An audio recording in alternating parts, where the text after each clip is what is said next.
Hey guys, Eric and Jim here to talk about Fear the Walking Dead's Season 1 finale, The Good Man. Full spoilers, so if you haven't seen it, you should look away, or you don't care and you're going to be spoiled right now. So, this was obviously a quick 6-episode first season, just like The Walking Dead had. What did you think of this finale?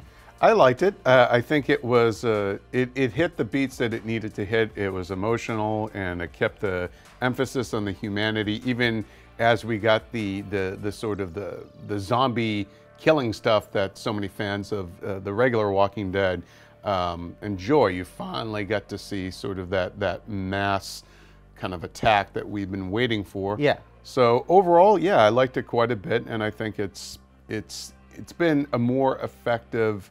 They've had a more effective 6-episode run than the initial Walking Dead has had in some of its seasons of 13 episodes or whatever, or 10, I should say. Yeah, I thought it was interesting because it was, again, obviously it's sort of a crowd pleasing that you did get to see the zombie overrunning happening. It also is more of a classic sort of zombie movie feel to me, because even The Walking Dead delivers those moments. It's already in the middle of a sort of society's gone, but this was the whole idea of the, we're still trying to hold on, and we've got the military, we've got some medical people, we're trying to hold on, and this was the like, nope, the gates come down, and it all goes to hell. I was a little disappointed though that because this was the origins of the zombie breakout, that we kind of did skip over, and I know it's probably even a budgetary thing, but we skipped over a lot of sort of like the city. This is the city of Los Angeles, sort of the city going. I mean, they skipped over like that whole 9 days or so at one point. Yeah, and well, I mean, they're filming in Vancouver, so they're probably they're like,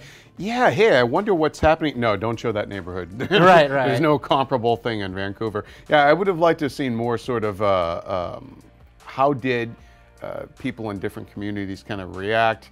Just the way, how do you cripple that city? It's you see all the cars stuck on the highways. What happened to everybody who was sitting in that traffic? Did they just get up and run, or Did they all have their windows down and they all died? They're all chilling out, texting, and they get jumped. Right. Yeah, I'm curious.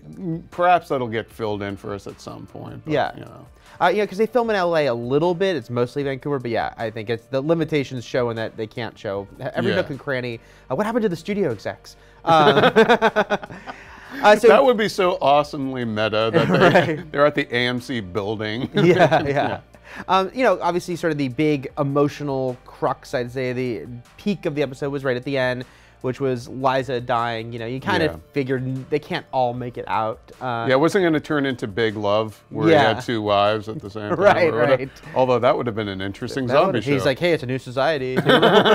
We have to replenish the ranks, people. Right. There's still millions of people. I don't care.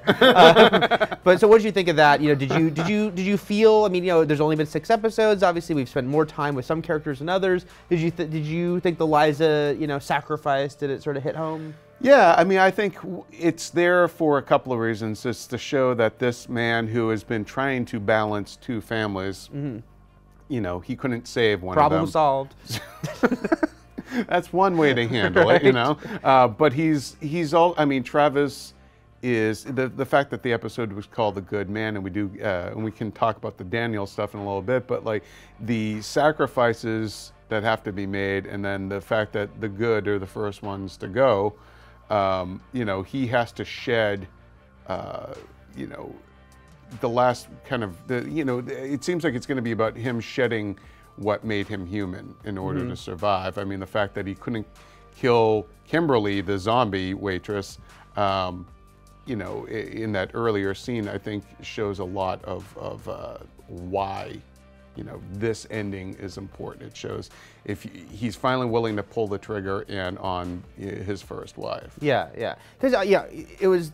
Travis could be a very frustrating character, I know, for a lot of the audience, because he was so slow to react. He was always hey, maybe they'll be okay, even though they're trying to eat us, and clearly the one who was slowest to action, and he's not like starting. Rick Grimes has gotten darker and made tougher decisions, but Rick still started as like a cop, someone willing to sort of take up arms and this is a teacher. This is an English teacher. A teacher who's also, but unlike Madison, was still quicker to be like, maybe we got to do something. Well, about the fact people. that they're hinting at her having a dark past that's gonna come into play in season 2, and just the fact that there is something else driving her, that she's seen some other things in life, which, you know, you do wonder, was that sort of behavior or darkness sort of inherited by her son, you know, by Nick? Right. I did think that one disappointing element for me, though, was, you know, overall how the military storyline was handled, because it didn't really have a big payoff. You know, it was like, okay, they came in, there was dark things going on. Travis hears the shots out, like indicating they're going out and they're getting rid of people, maybe. But yeah, at the end, they sort of turned tail and were like, you know, you're on your own, and then they got overrun. Yeah, but it didn't make. I was wondering ultimately what was the goal of the military if you knew that there was no cure. Yeah. And you didn't really have much use for these people. Why were you there, basically, you know, occupying that neighborhood, if ultimately your orders were, well, just shoot them, we can't bring them, or leave them? Yeah. Yeah, like I don't understand ultimately what the point of their mission was. And two very odd plot points in the finale, I thought, both involving military characters, were Nick and Alicia getting, Chris and Alicia, you know, getting attacked and the car being stolen. Yeah. Because zero importance in that they just apparently get another car, you know, Yeah. like they're in a garage and someone apparently knows how to hotwire a car and they're okay. So it was weird. It's like, if they're not going to kidnap Alicia, there's not going to, like, nothing happened of that. So that was a strange even to have that happen. Yeah, and then they added the creepy, rapey kind of vibe of those guys too, and yeah, it seemed to be just for Chris to try and man up and then get his ass handed to him. Yeah. And then a really weird one was when Andy showed up and, you know, understandably sort of comes at Daniel, who you know, tortured him and was clearly going to kill him. But I do not understand how he ended up shooting Ophelia. It was a very odd, it was oddly sort of shot and edited, I thought. And even if he was like, you know, you broke my heart or wherever, which didn't quite feel earned. You know, it just seemed like a hookup, frankly. You know, still, this is the guy skinning you alive. Yeah. You're going to shoot him. You know? It was straight. I was like, are we supposed to think he shot her on purpose and why? Or was it on accident? And he's point blank and he's military and he gets her in the arm. Yeah. And if it was an accident, that made no sense either, because it's not like he was startled. It's not like she came from behind when he had this gun out. She was standing right there being like, Andy. And he's like, blam.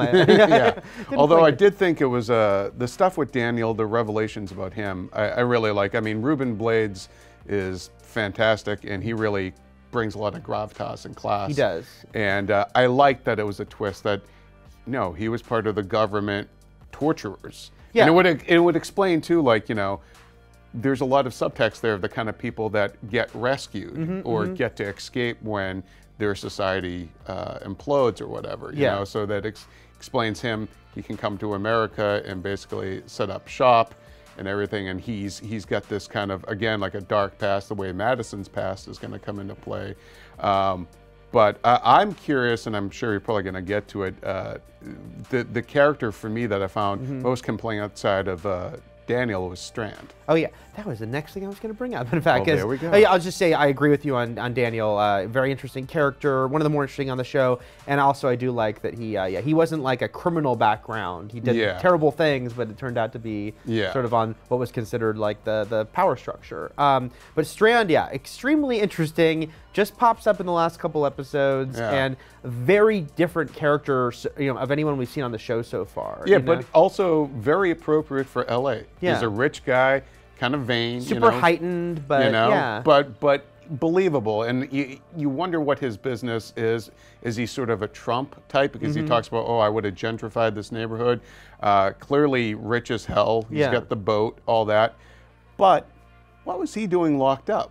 That's kind of one thing I'm wondering about, if they were locking up people who seemed like they were freaking out, were going to be weak or were sick. Or there's also they were locking up people with the risk of infection, right? Yeah, but this is a guy who seems like he just rolls solo and he's ready for the end of the world. He doesn't strike me as, you know, some survivalist or somebody with that sort of, maybe he has a panic room, but, you know, a guy who's like, I'm ready for this. So it's got me wondering, could this guy have something else going on? Is there a less benevolent reason for why he's inviting all these people on his boat? Because he doesn't need them. Yeah, he didn't need Nick to get out. That was the big thing. Like, why did he even need a man with your skills? No. Yeah, why did he even choose Nick? You know, so that was. It's got to have something to do with the fact that, you know, something about drugs. I'm beginning to wonder if this guy isn't going to end up being like, I'm going to take you to my sort of island of Dr. Moreau thing, and it's going to turn into like Dead Island for like you know, next season. That would be an interesting way to go. Or Love Boat with zombies, but I have a feeling you're not going to stay on that boat too long. Right, right. Well, certainly, yeah, he's one of the the characters that we have the most questions about, but I think are most intrigued by. Yeah. So those are our thoughts on Fear the Walking Dead's finale, which, you know, there were some things we liked about it, some things we didn't like about it as much.